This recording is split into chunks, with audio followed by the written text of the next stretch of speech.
صل علی محمد وآل محمد وعلى أهل بيته الطيبين الطاهرين الهداة المهديين المعصومين المظلومين الذين عصم الله عنهم الرجس وطهرهم تطهيرا.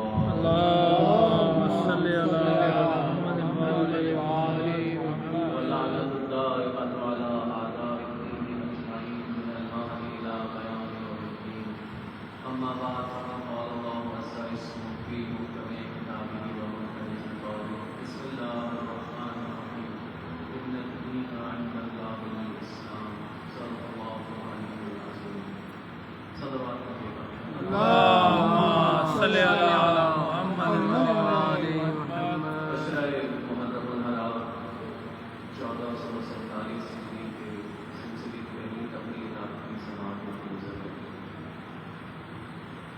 یہ فرش عذاب جو پوری دنیا میں ہلال محرم کے رمضان ہونے کے بعد آباد ہوئے اور پرساداران سعید الشہداء کروڑوں کی تعداد میں پوری دنیا میں موجود ہیں. یہ فرش عذاب خود ایک معجزہ ہے ختم نبوت کا. دیکھیے پیغمبر کی نبوت باقی ہے، قیامت تک باقی رہے گی، ختم نبوت ہو چکی. اگر نبوت باقی ہے تو اس نبوت کا معجزہ باقی ہونا ضروری ہے. معجزے کا ایک مقام وہ ہے جو قرآن ہے، معجزے کا ایک درجہ وہ ہے جو قرآن ہے. قرآن کا معجزہ ہونا ہر شخص سمجھ نہیں سکتا اگرچہ آسان ہے. تو پیغمبر نے ایک اور معجزے کی صورت میں ایک حدیث ہمارے حوالے کی. حدیث یہ ہے کہ اِنَّا لِقَتْلِ الْحُسَيْنِ حَرَارَةٌ فِي قُلُوبِ الْمُؤْمِنِينَ لَا تَبْرَدُ أَبَدًا، کہ بے شک قتل حسین سے مومنوں کے دلوں میں ایسی حرارت ایجاد ہوگی جو قیامت تک کبھی ٹھنڈی نہیں ہو سکتی. تو یہ جو حرارت کا ایجاد ہونا ہے، یعنی اگر آپ کو فرض کیجئے کسی اور قتل کی داستان سنائی جائے کہ جس میں ایک شخص کو بھوکا پیاسا قتل کیا گیا ہو، ایک شخص کو جو ہے وہ اس کے لاشے پہ گھوڑے دوڑا دیے گئے ہوں، مگر اس کی یاد اس طرح سے بنائی نہیں جا سکتی جس طرح سے حسین بن علی کی یاد بنائی جاتی ہے.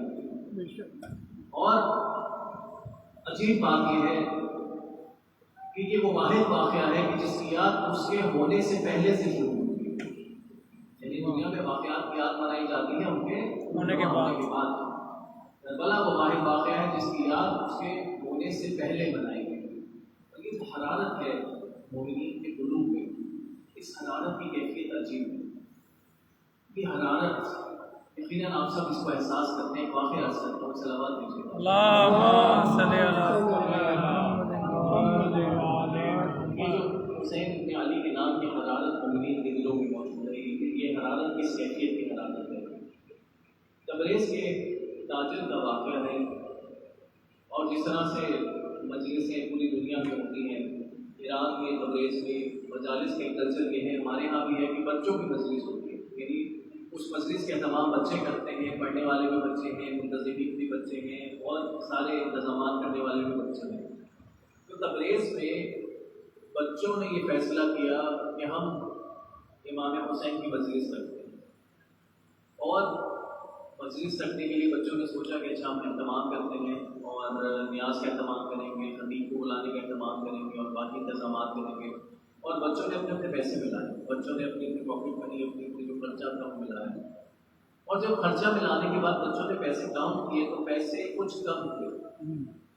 تو بچوں نے سوچا کہ ان کی گلی میں ایک تاجر رہتا تھا اور بظاہر دنیا دار تھا، بظاہر کوئی متقی پرہیزگار عام جیسے دنیا دار لوگ ہوتے ہیں.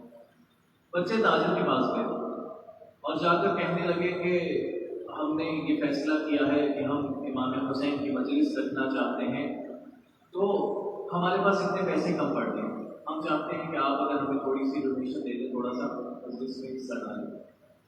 تاجر نے کہا کہ دیکھو چیک بک کاٹی اور اس نے چیک بک پہ کہا کہ تمہیں جتنی اماؤنٹ چاہیے، جتنی رقم چاہیے چیک پر لکھ کر لے آؤ. بچے گئے، بچوں نے خرچوں کا حساب کیا اور خرچوں کا حساب کرنے کے بعد بچوں نے اس چیک پر وہ اماؤنٹ لکھی، وہ رقم لکھی اور رقم لکھنے کے بعد اس تاجر کے پاس گئے. اچھا، اور تاجر سے کہا کہ یہ رقم ہے. تاجر نے ایک عجیب کام کیا. دیکھیے وہ حرارت جو مومنین کے دلوں میں اس کی کیفیت کیا ہوتی ہے. تاجر نے اس چیک کو کھولا، یعنی بچوں نے چیک اس طرح سے پرچے کی شکل میں لپیٹ کر دیا تھا. تاجر نے اس چیک کو کھولا اور کھولنے کے بعد اس طرح سے اس کو رکھا کہ وہ اماؤنٹ کی تو اس پہ ہاتھ رکھ دیا، اور جب اماؤنٹ پہ ہاتھ رکھا تو وہ جو رقم تھی وہ چھپ گئی۔ جب وہ رقم چھپی تو تاجر نے سائن کر دی، تاجر نے دستخط کر دیے۔ تو بچوں نے یہ کہا کہ جس چیز پر آپ نے دستخط کی ہے وہ رقم دیکھ تو لے۔ تو تاجر یہ کہنے لگا کہ تم نے حسین کے نام پہ پیسے مانگے ہیں نا، تم نے مجلس کے نام پر خرچہ مانگا ہے نا، تو حسین کے نام پہ مانگے، لہٰذا مجھے دیکھنے کی ضرورت نہیں، جتنا خرچہ ہے جتنی رقم ہے لے جاؤ۔ کچھ عرصہ گزرا، کچھ مہینے گزرے، اس تاجر کا انتقال ہوا، اور اس تاجر کا ایک دوست، اچھا اس طرح کے لوگ آپ جانتے ہیں کہ عرفانیات کا ذوق رکھنے والے، اور وہ ایک ذوق ہوتا ہے، ایک شوق ہوتا ہے ماں باپ کی طبیعت کا اور ہر سے رابطہ قائم کرنے کا۔ تو اس تاجر نے یہ کیا، اس کے دوست نے یہ کیا کہ کچھ اعمال کیے اور اس تاجر سے رابطہ کیا۔ جب تاجر سے رابطہ کیا اور پوچھا کہ تمہارے ساتھ کیا ہوا، تمہارے ساتھ جب تمہیں قبر میں لٹایا گیا تو کیا ہوا؟ تاجر یہ کہنے لگا کہ جب مجھے قبر میں لٹایا گیا اور ان کی نکیر آئے تو میرے خوف کے عالم، میری خوف کی کیفیت ویسی ہی تھی جیسی گناہگار شخص کی ہوتی ہے۔ میں بہت پریشان تھا کہ یقیناً ابھی عذاب کے فرشتے آئیں گے اور میرا اعمال نامہ کھولا جائے گا۔ اور جب منکر نکیر اعمال نامے کو لے کر میرے سامنے کھڑے ہوئے اور اعمال نامہ کھولنے لگے تھے، ابھی جب کھولنے لگے تھے تو میں نے دیکھا کہ ایک نورانی شخصیت سامنے سے تشریف لا رہی ہے، اور مجھے یہ محسوس ہوا کہ گویا سید الشہداء خود تشریف لا رہے۔ اور جب سید الشہداء تشریف لائے تو منکر نکیر ان کے احترام میں پیچھے ہٹے، اور جیسے ہی منکر نکیر احترام میں پیچھے ہٹے، سید الشہداء نے کہا کہ لاؤ اس کا اعمال نامہ مجھے دو۔ اور جیسے ہی سید الشہداء نے اعمال نامہ لیا، سید الشہداء نے اعمال نامے پر اپنا ہاتھ رکھا، نیچے دستخط کیے، کہا جاؤ میں نے آزاد کر دیا۔ سبحان اللہ۔ جو عمل اس نے عزاداری کے نام پہ کیا تھا، سید الشہداء نے اس عمل کو پلٹا۔ ذرا سے قریب آ جائیے تاکہ مجلس کے ماحول میں صلوات بھیجیے گا اللہم صلی علی محمد و آل محمد۔ اور یہ جو آپ کی محبت ہے، یہ جو مودت ہے حسین ابن علی سے، یہ محبت، یہ مودت در حقیقت محبت اسلام ہے۔ بظاہر یہ محبت محبت حسین ہے، مگر بے باتیں یہ محبت محبت اسلام ہے۔ اس کی وجہ یہ دلیل عرض کرتا ہوں۔ دیکھیے، یہ تو آپ کا ایمان ہے کہ قرآن کریم کبھی کوئی حکم ایسا دے نہیں سکتا جو فطرت انسان کے خلاف ہو۔ واضح ہے؟ یہ ممکن نہیں کہ قرآن کوئی ایسا حکم دے جو انسان کی فطرت کے خلاف ہو۔ اچھا، کسی سے محبت کرنا یہ آیا اختیاری عمل ہے یا بے اختیاری عمل ہے؟ کسی سے محبت کرنا آپ کے اختیار میں ہے؟ نہیں ہے۔ فرض کیجیے میں آپ سے یہ کہوں کہ میرے ساتھ فلاں شخص کے یہاں چلیے، مجھے اپنے ایک دوست کے یہاں جانا ہے، آپ اس کے یہاں چلیے۔ آپ میرا احترام کرتے ہیں تو آپ کے خدمت جانے کے لیے آمادہ ہو جائیں۔ اچھا، دوسرے دن میں آپ سے یہ کہوں کہ جس شخص کے یہاں گئے تھے یہ ایک پارسل ہے، یہ ایک پیکٹ ہے، اس شخص تک پہنچانا ہے، آپ جا کے پہنچا دیجیے، آپ پہنچا دیں گے۔ تیسرے دن میں یہ کہوں کہ مجھے اس شخص کے یہاں ڈراپ کر دیجیے، آپ نے ڈراپ کر دیا۔ یہ سارے کام آپ کر لیں گے، لیکن اگر میں آپ سے یہ کہوں کہ اس شخص سے محبت رکھیے، یہ آپ کے بس میں نہیں ہے، اس لیے کہ محبت ایک ایسا عمل ہے جس پہ آپ اپنے اختیار سے عمل کر نہیں سکتے۔ اب اس مثال کو ایک اور طریقے سے سمجھیے گا۔ ابھی جیسے سڑک کی صورت حال آپ کے سامنے ہے، سیوریج کی جو معاملات چل رہے ہیں، آپ مسجد میں نماز کے لیے آئے، آپ مسجد میں اوپر کے فلور پر نماز پڑھ رہے ہیں، اور آپ نے اوپر کے فلور سے دیکھا کہ آپ کا ایک چھوٹا بیٹا، آپ کا چھوٹا بچہ، آپ کے خاندان کا کوئی بچہ باہر سڑک پہ تیزی سے جا رہا ہے، اور جب آپ نے دیکھا کہ وہ بچہ باہر سڑک پر تیزی سے جا رہا ہے اور اس کو یہ نظر نہیں آیا کہ سامنے کھڑا ہے اور پیچھے سے ایک تیز رفتار گاڑی آ رہی ہے، تو اس بچے کا حادثہ یقینی ہے۔ آپ اس بچے کو چھت سے نیچے اتر کر بچا نہیں سکتے۔ میں اچانک سامنے آیا اور میں نے فوراً تیزی سے بھاگ کر بچے کو گود میں لیا، بچے کو بچا لیا اور لے کر دروازے کے اندر آ گیا۔ اتنے میں آپ اوپر کے فلور سے نیچے اتر آئے۔ اب جیسے ہی آپ نیچے اترے اور آپ کو میں نے وہ بچہ آپ کے حوالے کیا، اب بتائیے آپ کے دل میں میرے لیے محبت ہوگی یا نہیں؟ بے شک، بے شک۔ تو یہی معاملہ اسلام کا ہے۔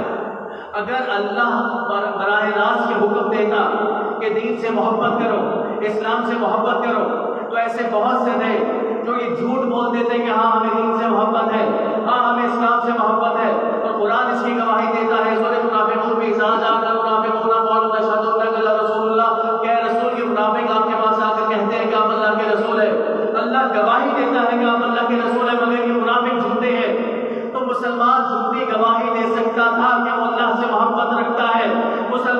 گواہی دے سکتا تھا کہ وہ اسلام سے محبت رکھتا ہے، مگر اسلام کی محبت کو جانچنے کے لیے اللہ نے ایک عجیب اہتمام کیا کہ دیکھو اسلام خطرے میں تھا، جنہوں نے اسلام بچایا اگر تم ان کی محبت رکھتے ہو تو گویا تم اسلام سے محبت رکھتے ہو۔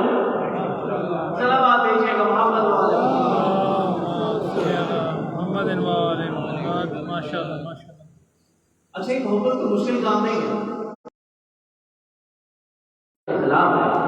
اچھا، نہ صرف فطرت کے خلاف ہے بلکہ اللہ نے جو اس کا اہتمام کیا ہے وہ بھی، یعنی اگر کوئی شخص عداوت رکھنا چاہے تو بہت مشکل ہے عداوت رکھنا۔ امیر المومنین علی بن ابی طالب علیہ السلام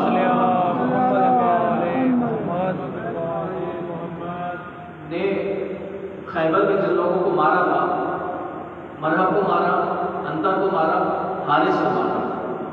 دو حارث تاریخ میں جن مارا کرتے ہیں، ایک حارث وہ ہے جسے مولا نے مارا تھا، ایک حارث وہ ہے جو حارث ابن نعمان فہری ہے۔ تو اس حارث کو مولا نے اس لیے مارا تھا کیونکہ یہ اللہ کا دشمن تھا، اس حارث کو اللہ نے اس لیے عذاب میں مبتلا کیا کیونکہ ولایت کا دشمن تھا۔ گویا اللہ کا ایک کانٹریکٹ تھا علی بن ابی طالب کے ساتھ کہ میرے دشمنوں کو تم مارو گے، تمہارے دشمنوں کو میں ماروں۔ تو یہ اللہ کا ایک کانٹریکٹ تھا۔ تو دیکھیے اہل بیت کی عداوت معمولی نہیں ہے، اگر کوئی عداوت رکھے گا اللہ عذاب نازل کرے گا۔ پھر بھی لوگوں نے یہ عداوت رکھی، اس کی وجہ کیا ہے؟ دیکھیے جب ہم امتحان کی بات کرتے ہیں کہ اللہ نے اہل بیت کی محبت کو بطور امتحان رکھا، محبت نے امتحان رکھا، تو ہمارے ذہن میں امتحان کا تصور یہ آتا ہے کہ شاید کوئی مشکل چیز ہے، لیکن اللہ کے نظام میں جو امتحان کا تصور ہے وہ آسان مشکل کا نہیں ہے۔ اللہ کے نظام میں امتحان کا تصور یہ ہے کہ ایک مثال آپ کے سامنے واضح کرتا ہوں، ابلیس شیطان، اس نے ہر آسمان پہ 6000 سال عبادت کی، سجدے کیے، اس کو اگر یہ کہا جائے کہ تم ایک سجدہ کرو، آیا یہ مشکل ہے یا آسان ہے؟ بظاہر بہت آسان ہے، ٹھیک ہے، مگر امتحان کیسے ہوتا ہے؟ اللہ کا امتحان کا نظام کیا ہے؟ اللہ کے امتحان کا میکینزم کیا ہے؟ ایک شخص پانی میں ڈوب رہا ہے اور ایک شخص، اچھا جو ڈوبتے کو تنکے کا سہارا محاورہ آپ جانتے ہیں، یعنی تنکے کا سہارا بھی ملے تو اس کے لیے بہت کافی ہے۔ ایک شخص ہے جو پانی میں ڈوب رہا ہے، اب آپ بتائیے اس کے لیے کتنا آسان ہے کہ ایک بڑی سی کشتی ہے اور کشتی میں ایک شخص اسے پکار کر کہہ رہا ہے کہ جلدی بیٹا کشتی میں آ جاؤ، ابھی کوئی ایمان کی بات نہیں، کچھ نہیں ہے، اور پکارنے والا بھی شفیع باپ ہے، پیغمبر ہے، تو اس بچے کے لیے، اس بیٹے کے لیے بہت آسان ہے کہ یہ کشتی میں آ جائے، لیکن یہ کشتی میں نہیں آیا۔ تو اللہ، شیطان کی مثال ذہن میں ہے، کنعان کی مثال ذہن میں ہے، تو اللہ کے امتحان کا نظام ایسا ہے کہ اللہ کا امتحان آسان مشکل نہیں ہوتا۔ اللہ کا امتحان اس طرح سے ہوتا ہے کہ نااہل کی نااہلی واضح ہو جاتی ہے، کہ جو نااہل ہے اس کی نااہلی واضح ہو جائے۔ یہی معاملہ محبت اہل بیت کا ہے، یہی معاملہ محبت اہل بیت کا ہے۔ محبت اہل بیت مشکل نہیں ہے مگر بطور امتحان اس لیے ہے کہ جو نااہل ہے اس کی عداوت واضح ہو جائے۔ اسی لیے ہم دیکھتے ہیں کہ جو نااہل ہے، جو ناخلف ہے، مرتے مر جائیں گے مگر عداوت ختم نہیں کریں گے۔ ہم اور آپ اپنے بچوں کو اہل بیت کی محبت سکھاتے ہیں، آیا کیا بٹھا کر سکھاتے ہیں کہ بیٹا یہ حسین ابن علی ہے، ان سے محبت رکھو؟ نہیں، ان کے فضائل کا ذکر کرتے ہیں، مجلسوں میں لے کر آتے ہیں، ان کا کردار سامنے رکھتے ہیں، بچے خود بخود محبت رکھنے لگتے ہیں۔ یہی مثال اہلیت اور نااہلی کی ہے۔ جو نااہل ہے وہ زبان سے کہتے رہیں گے کہ تم نہ ہوتے تو ہم ہلاک ہو جاتے، مگر مودت نہیں کریں گے۔ صلوات بھیجیے گا محمد اللہم صلی علی محمد وعلی محمد۔ بس ایک جملہ اور اس سے پھر اپنے موضوع پر دیکھیے، اور یہ مودت بطور امتحان اس لیے بھی ضروری تھی، بس امتحان میں کرے گا کہ اگر آپ کے سامنے خالص سونا ہو اور آپ کو خالص سونے کو پرکھنا ہو کہ آیا یہ خالص ہے یا نہیں، دیکھیے سونے میں ملاوٹ ہو سکتی ہے، لیکن اگر آپ نے اس خالص سونے کو پرکھنا ہو کہ آیا اس سونے میں ملاوٹ ہے یا نہیں ہے، تو آپ ایک کسوٹی لے کر آئیں گے۔ لیکن اگر کسوٹی میں بھی ملاوٹ ہو گئی تو اب سونا پرکھا نہیں جا سکتا۔ اچھا، یہ سونے کی کسوٹی، اور یہ شاید معاملات عام فہم نہ ہو، بچوں کے لیے ایک مثال دے دوں، جو کیمسٹری کے اسٹوڈنٹس ہیں، انہوں نے لٹمس ٹیسٹ کیا ہوگا، لٹمس ٹیسٹ ایک کاغذ ہوتا ہے جو کہ ایسڈ اور بیس میں ڈال کر چیک کیا جاتا ہے کہ یہ محلول، یہ سولوشن ایسڈ ہے، یہ بیس ہے۔ تو سونے کو چیک کرنے کے لیے جو معیار مقرر کیا جاتا ہے، جو کسوٹی مقرر کی جاتی ہے، یہ بات ضروری ہے کہ اس کسوٹی میں ملاوٹ نہ ہو سکے۔ اگر کسوٹی میں ملاوٹ ہو گئی تو سونا پرکھا نہیں جا سکتا۔ اب آپ دیکھیے کہ جو توحید ہے اور جو نبوت ہے یہ خالص سونا ہے۔ توحید میں ملاوٹ ممکن ہو سکتی ہے، رسالت میں ملاوٹ ہو سکتی، سورہ منافقون کی آیت میں نے پڑھی ہے۔ توحید میں ملاوٹ کیسے ہو سکتی ہے کہ عین ممکن ہے کہ ایک شخص یہ کہے کہ میں اللہ پہ ایمان رکھتا ہوں جبکہ حقیقت میں وہ ایمان نہ رکھتا ہوں۔ عین ممکن ہے کہ ایک شخص یہ کہے کہ میں رسول اللہ کی رسالت پہ ایمان رکھتا ہوں، میں رسول اللہ سے محبت رکھتا ہوں، مگر حقیقت میں وہ محبت نہ رکھتا ہوں۔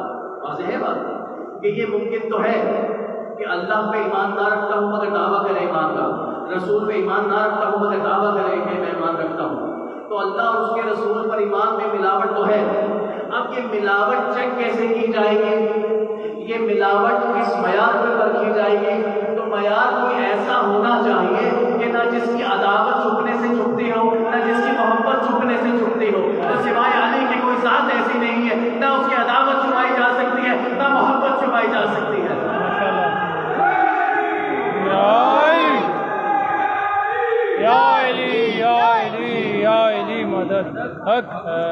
فخر ذات علی ہے۔ اور ہمارا سلام ہو صحابہ کرام پر جنہوں نے دنیا کا سب سے پہلا لٹمس ٹیسٹ ایجاد کیا۔ یہ لٹمس ٹیسٹ کے رنگ بدل کر اپنی کیفیت بتاتا ہے، وہ لٹمس ٹیسٹ کے خون کی کیفیت بتاتا تھا کہ جب ہم کہتے ہیں کہ کسی شخص کو دیکھنا ہو کہ علی والا ہے یا نہیں، ہم علی کا ذکر چھیڑ دیتے تھے، چہرے کا رنگ بتا دیتا تھا کہ ایمان والا ہے یا نہیں۔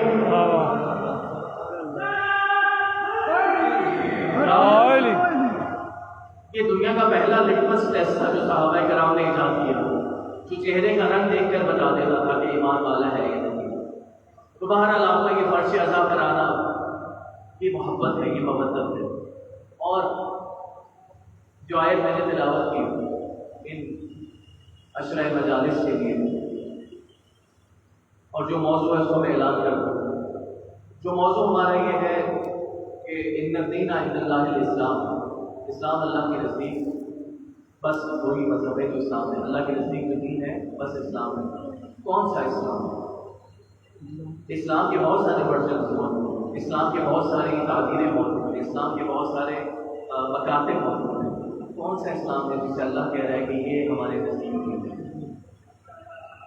تو اللہ کے رسول جو دین لے کر آئے، تاریخ نے اس دین کو محفوظ کیا، لیکن تاریخ کی کچھ مشکلات ایسی شروع ہو گئی کہ اس کے بعد وہ دین آج مختلف فرقوں میں ہمارے سامنے موجود ہے۔ کوئی عشرہ مجالس میں جو میں آپ کے سامنے عرض کرتا ہے وہ یہ کہ جو تاریخ ہے، جو صدر اسلام ہے، اس کی مشکلات کیا کیا ہیں اور اہل بیت نے کس طرح سے مشکل کشائی کی ہے، یعنی تاریخ کی مشکلات کیا ہیں اور اہل بیت کی مشکل کشائی کیا ہے۔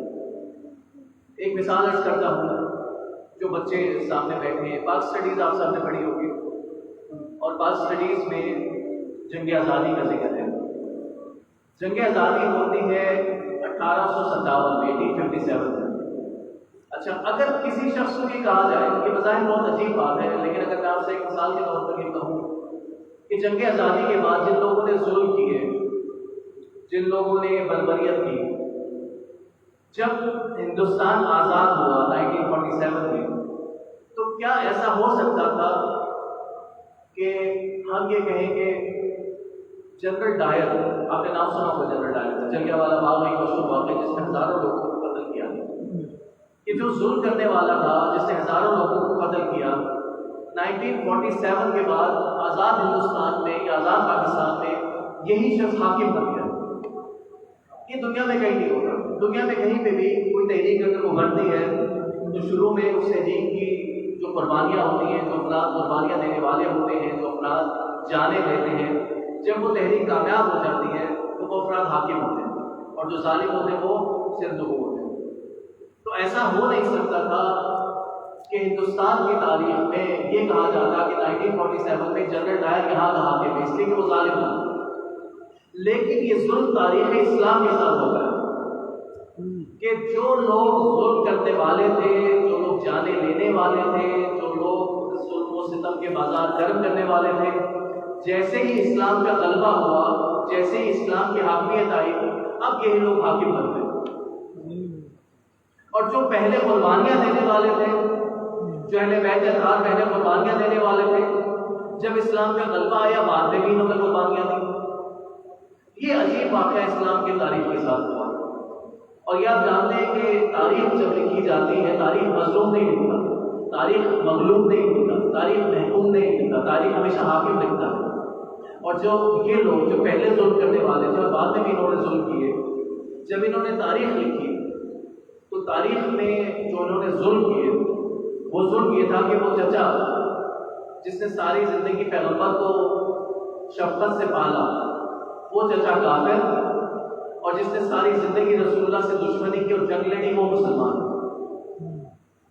اور جس نے نواسے کو قتل کیا وہ مسلمان، اور جو نواسے کو رونے والے ہیں وہ کافر۔ یہ عجیب ظلم تاریخ نے کیا، اور تاریخ کا یہ ظلم خود پیغمبر سے شروع ہوتا ہے۔ تاریخ نے سب سے پہلا ظلم پیغمبر کی ذات پر کیا۔ دیکھیں دنیا کی کسی بھی قوم کو آپ دیکھیں، ابھی جتنی قومیں دنیا میں آباد ہیں، آپ کسی قوم کے پاس جائیں اور اس سے پوچھیں کہ تمہارا جو رہنما ہے، کسی بھی قوم کے پاس جائیں، چاہے الہامی ہو چاہے غیر الہامی ہو، ہندوؤں کے پاس جائیں اور ہندوؤں سے پوچھیں کہ جو تمہارے رہبر تھے، جو تمہارے رہنما تھے، رام کرشن اور شیو وغیرہ، یہ کیسے لوگ تھے؟ کیونکہ بہت اعلیٰ عرفہ لوگ تھے، یعنی ایسی ایسی باتیں منسوخ کر دیں گے جو کہ بہت مبالغہ رائی پر مبنی ہیں، بہت اعلیٰ عرفہ لوگ تھے۔ آپ یہودیوں سے جا کر پوچھیں کہ تمہارے رہبر کیسے لوگ تھے، وہ حضرت موسیٰ کو آپ نبی مانتے ہیں، حضرت موسیٰ کے لیے کمالات کے قائل ہیں، حضرت عیسیٰ کے بارے میں آپ جانتے ہیں کہ وہ خدا کے بیٹا سمجھتے ہیں۔ تو دنیا کی ہر قوم اپنے لیڈر کو بہت اعلیٰ سمجھتی ہے، دنیا کی ہر قوم اپنے لیڈر کے لیے برتری کا احساس رکھتی ہے، لیکن عجیب بات تاریخ اسلام میں یہ ہوئی کہ یہ بدقسمتی صرف مسلمان مورخ کے قلم کے حصے میں آئی کہ مسلمان مورخ نے پیغمبر کی شان کو گھٹانا شروع کیا۔ مسلمان مورخ کے قلم نے پیغمبر کے بارے میں ایسی ایسی باتیں کہنا شروع کی کہ نعوذ باللہ ہم جیسے تھے اور ہماری جیسی کیفیت تھی۔ اس کی وجہ کیا ہے؟ دیکھیے کوئی بھی چیز خامخواہ میں نہیں ہوتی، کوئی بھی چیز غیر ضروری نہیں ہوتی، کوئی بھی چیز بلا سبب نہیں ہوتی۔ سوال یہ ہے کہ مسلمانوں کو پیغمبر کی شان گھٹا کر فائدہ کیا؟ دنیا کی کسی قوم نے کبھی یہ کام نہیں کیا، یہ کام غیر عقلی ہے۔ دنیا کی ہر قوم اپنے لیے برتری کا احساس رکھتی ہے، اور اپنی برتری کا احساس وہ اس بات پر منحصر سمجھتی ہے کہ وہ اپنے لیڈر کو اعلیٰ عرفہ سمجھے۔ لیکن اللہ کے رسول کے ساتھ یہ معاملہ کیوں ہوا کہ مسلمانوں نے اللہ کے رسول کی شان کو گھٹانا شروع کیا؟ مسلمان مورخ کے قلم نے اللہ کے رسول کی شان کو کم کر کے دکھانا شروع کیا۔ ایک تو تنقیدی نگاہ سے دیکھتے ہیں، آج ذرا سے تحلیلی نگاہ سے دیکھتے ہیں کہ مسلمانوں کو اسلام کا فائدہ کیا ہوا۔